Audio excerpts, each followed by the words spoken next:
And there isn't a coffee machine, which Peter can't believe. Now look at the plural form.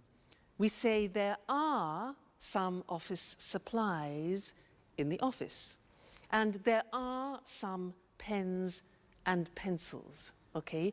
And we also use that for the exact number of plural objects. So, for example, there are 2 chairs in Anne's office, and there are 4 pictures, for example, in her studio. All right, so that's an introduction to there is and there are some.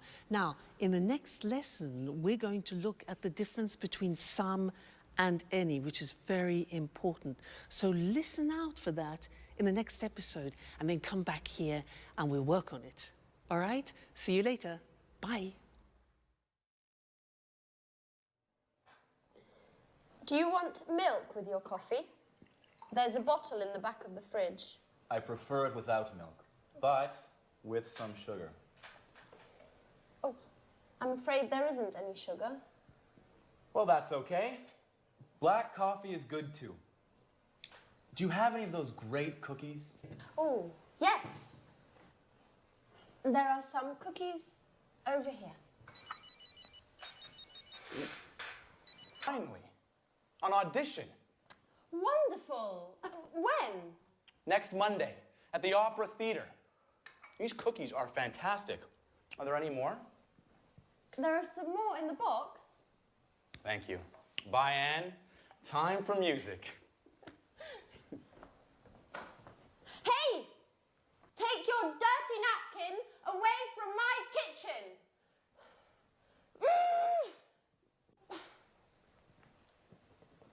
It's nice to have you as my new office neighbour.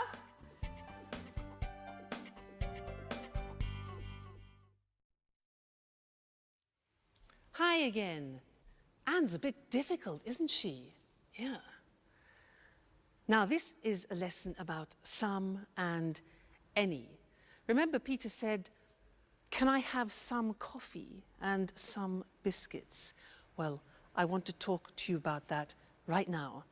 Now, in order to understand some and any, we have to understand the difference between countable objects and uncountable objects. So, these things here are ingredients to make a wonderful English lemon cake.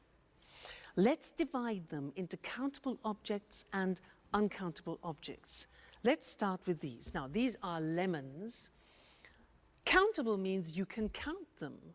Uncountable means you can't count them. Can you count these? Yeah, 1, 2. So these are countable, so there are some lemons. Now, what about these? These are nuts. Can you count these? Yeah, 1, 2, 3, etc. So they are also countable. So we say there are some nuts on the table. Now, what about this? This is marmalade. Now, can you count marmalade? Well, you can count the container, but not the marmalade inside.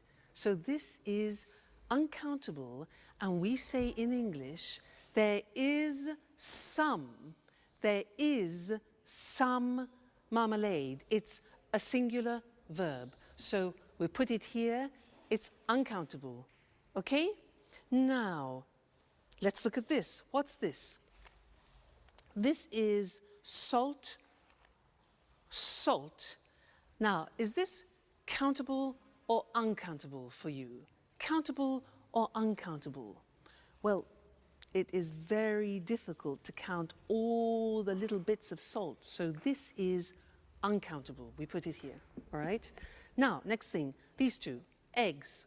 Countable, uncountable, 1, 2, countable. There are some eggs. This here is spices. Spices. Now, these you can count. So we say there are some spices. What about this? Milk. You can count the bottle, But can you count the liquid?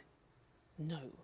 So all liquids are uncountable, and we say there